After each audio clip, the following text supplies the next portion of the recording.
Kylian এমবাপ্পের ঝড় থামিয়ে এল ক্লাসিকোতে সুনামি বইয়ে দিল বার্সেলোনা, আর তাতে লা লিগায় রিয়াল মাদ্রিদকে ৪-৩ গোলে হারিয়েছে হ্যান্সি ফ্লিকের দল। ৭ পয়েন্টে এগিয়ে থেকে স্প্যানিশ লিগে শিরোপার আরও কাছাকাছি চলে গেল কাতালানরা। এস এম আশরাফের আরেকটি রিপোর্ট। রাতটা শুরু হয় এক কবিতার মতো।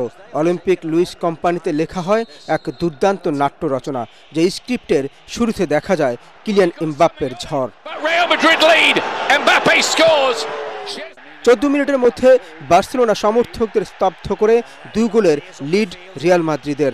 আনচেলত্তির দল তখন স্বপ্ন দেখে সাদা রাজ্যে জয় উৎসবের।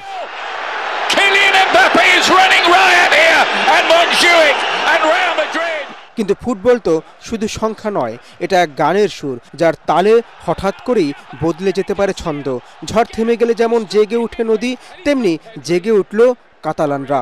এরিক গার্সিয়া, লামিন ইয়ামাল নতুন সুরে বাধা হতে থাকে বার্সার জয়ের রাগ। চাপা হাওয়া থেকে উঠে এলেন পেদ্রি, ফেরান তোরেস, রাফিনহারা। তারা যেন তরুণ লেখক, পুরনো চেনা গল্পে আনলেন নতুন ছোঁয়া। প্রথমার্ধে লিড 4-2 গোলে। 70 মিনিটে এমবাপ্পে করলেন হ্যাট্রিক, কিন্তু তার কবিতা তখন শুধুই এক গীত, যার জবাব দেয় বার্সার সম্মিলিত chorus.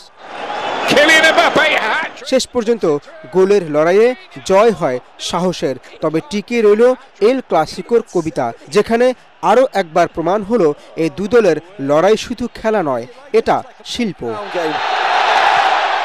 S M Ashraf, ATN Bangla.